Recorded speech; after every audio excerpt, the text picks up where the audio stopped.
Di tengah kemegahan kerajaan milik dinasti Yadu, Raja Kunti Bhoja mempercayakan putrinya Kunti untuk melayani kedatangan Sang Resi Agung Durwasa.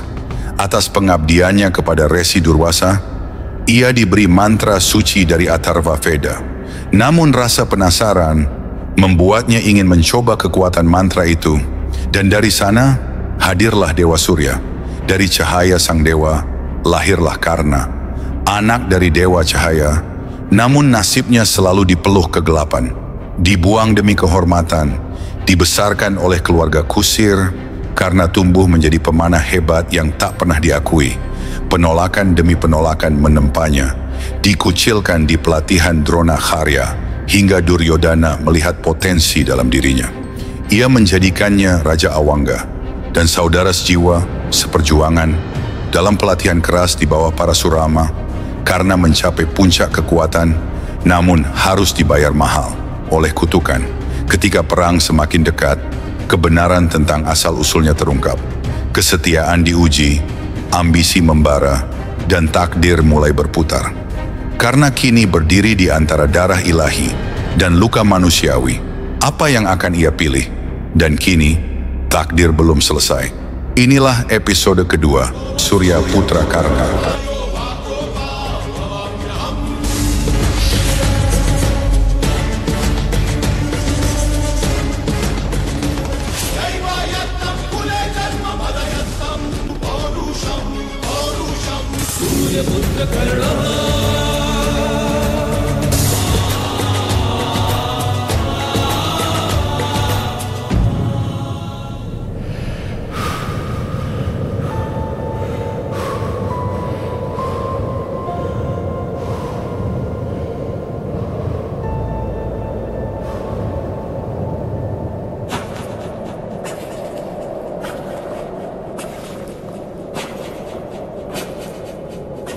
Meskipun dikutuk oleh gurunya, ia memilih untuk mendedikasikan dirinya melalui sebuah tindakan yang lebih kuat dari senjata apapun, kedermawanan.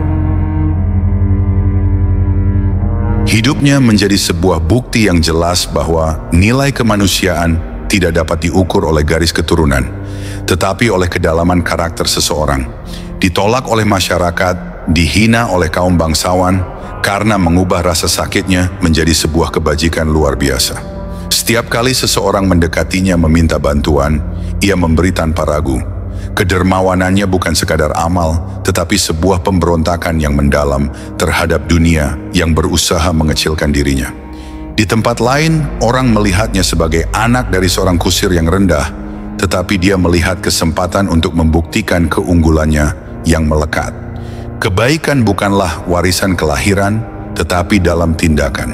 Itulah filosofi hidupnya. Setiap pemberian adalah tantangan diam-diam bagi mereka yang telah menolaknya.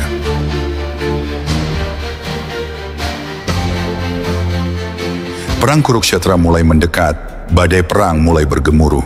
Di tengah kekacauan yang akan datang, takdir memilih untuk mengungkapkan rahasia yang paling kejam. Krishna mendekati Karna bukan sebagai lawan, tetapi sebagai pembuka kebenaran yang tersembunyi di bawah lapisan pengorbanan dan takdir. Kata-kata dari Krishna datang seperti sambaran petir.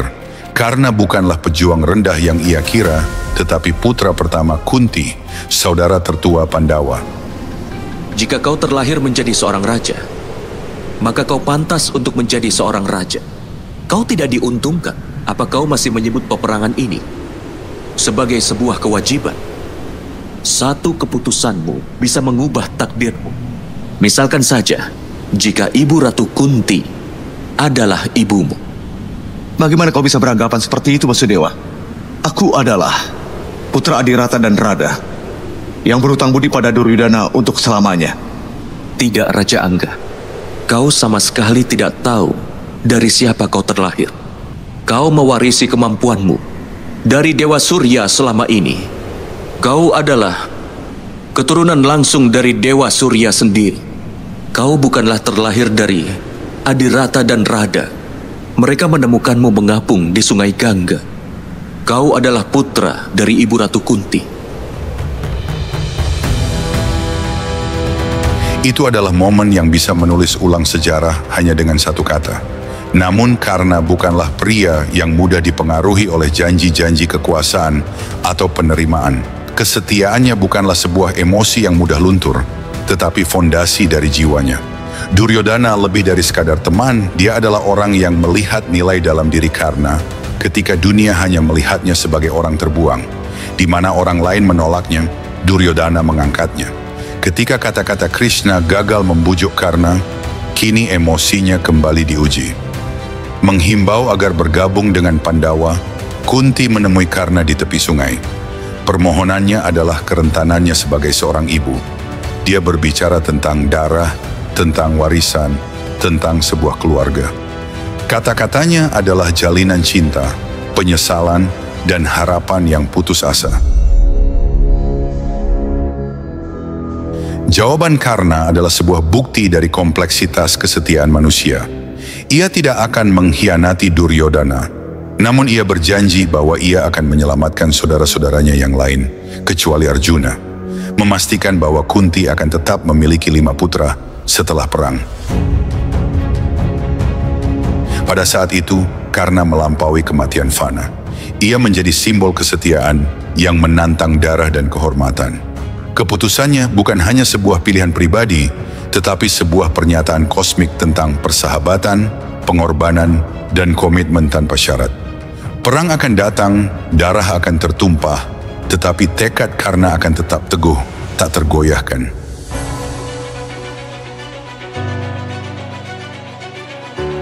Perang Kurukshetra berkecamuk, hari demi hari, dengan bumi bergetar di bawah amukan pertempuran. Satu demi satu, para kesatria besar jatuh, darah mereka mengotori medan perang. Namun di tengah kekacauan dan jeritan peperangan, Karna berdiri diam, menunggu. Pada hari ke-10 perang, Bhishma, Panglima Agung pasukan Kaurawa, jatuh. Ibunya, Gangga, memeluk tubuhnya dengan penuh keanggunan. Karna, yang telah menunggu dengan sabar, kini berdiri di ambang momen takdirnya. Meskipun Karna telah lama merindukan untuk bergabung dengan medan perang, Bhishma telah melarangnya untuk ikut serta. Bhishma dalam kebijaksanaannya telah memutuskan bahwa Karna yang lahir sebagai seorang suta, anak seorang kusir, tak pantas untuk bertarung di bawah komandonya. Kata-kata itu menyakitkan, namun kebenaran yang lebih dalam dari perintah Bhishma terletak pada keinginannya untuk melindungi Karna. Ia tahu bahwa membiarkan Karna menghadapi Pandawa berarti nasib yang sangat kejam. Bhishma tak sanggup melihat Karna menumpahkan darah saudara-saudaranya sendiri. Namun dengan kematian Bhishma, jalan akhirnya terbuka. Pada hari ke-11 perang, Karna memasuki medan perang, hatinya terbakar dengan tekad yang membara. Pasukan Kaurawa yang kini kehilangan pelindung agung mereka hanya memiliki satu harapan terakhir, seorang pejuang yang akan bertarung dengan amarah seperti badai. Pahlawan yang tak dikenal akhirnya datang untuk meraih takdirnya.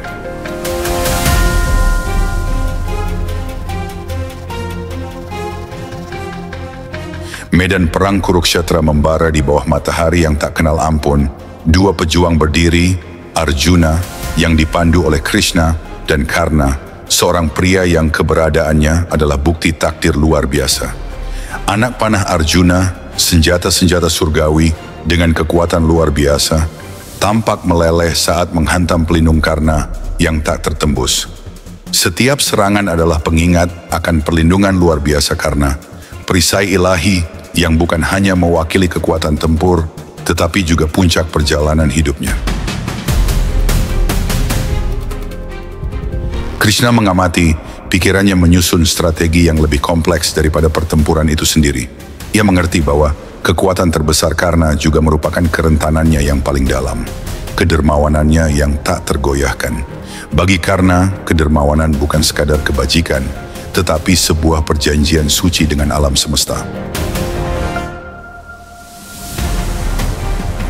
Dalam rencana Krishna, setelah matahari terbenam, Indra mendekati Karna dalam rupa seorang resi sederhana dan meminta armor ilahi Karna. Momen ini lebih dari sekadar strategi medan perang. Ia menjadi ujian karakter yang mendalam. Karna mengenali dewa itu, sepenuhnya menyadari akibat dari keputusannya, namun ia tidak goyah. Kedermawanannya adalah tanpa syarat dan mutlak. Karna melepas armor surgawinya dan memberikannya kepada Indra, pelindung yang telah membuatnya tak terkalahkan. Dalam momen itu, Karna memilih prinsip di atas kelangsungan hidup.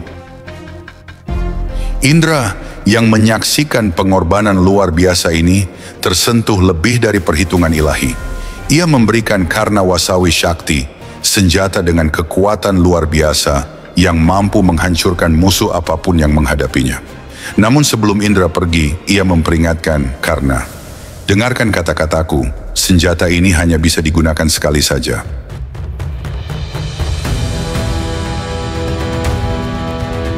Pada malam ke-14 Perang Kurukshetra, kegelapan menjadi sekutu Gatotkaca, anak Bima yang perkasa.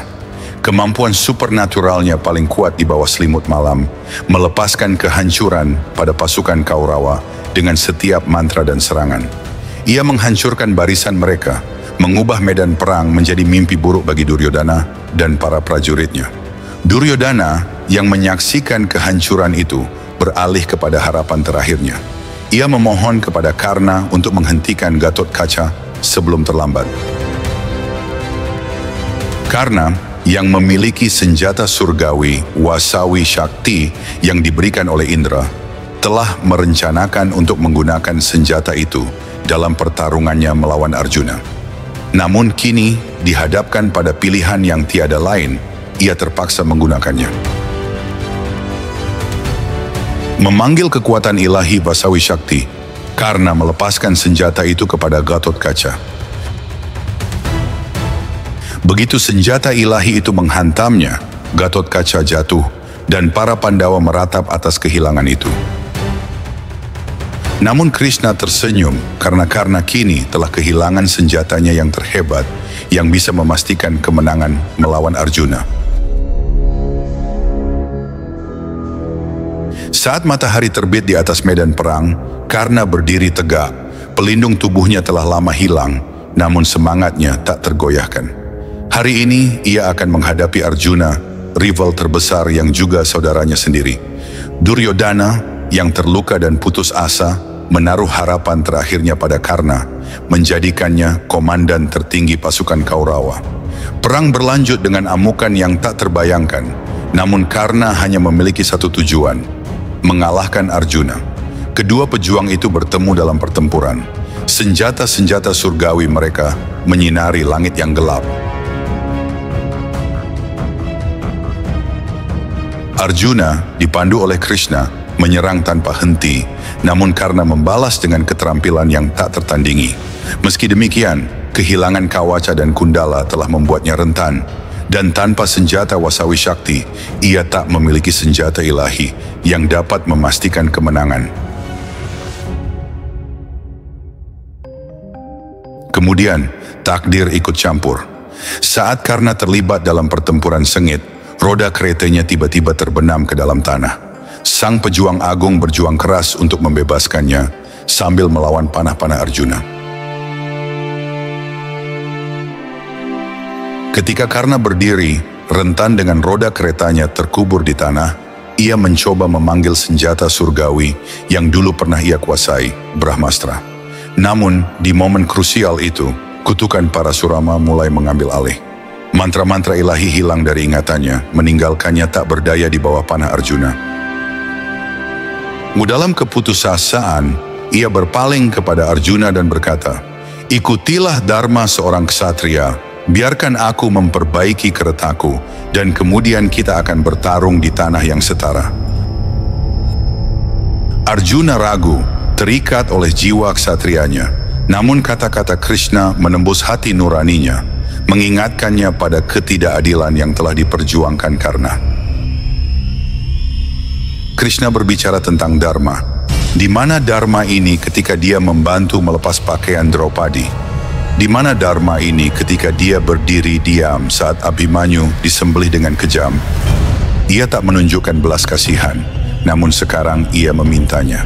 Arjuna, jangan ragu, ini adalah kesempatanmu.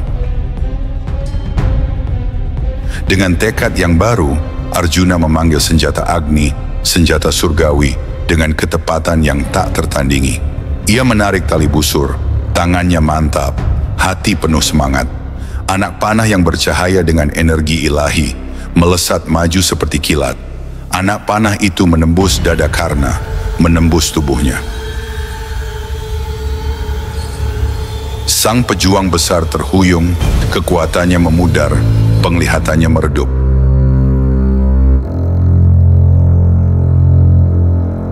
Namun bahkan saat ia jatuh, wajahnya tak menunjukkan penyesalan.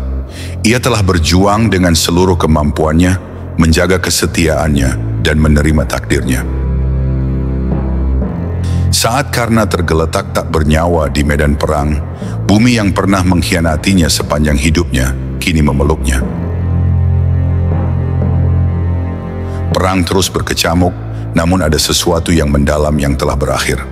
Sebuah kisah tentang kesetiaan, pengorbanan, dan kehormatan yang tak tergoyahkan.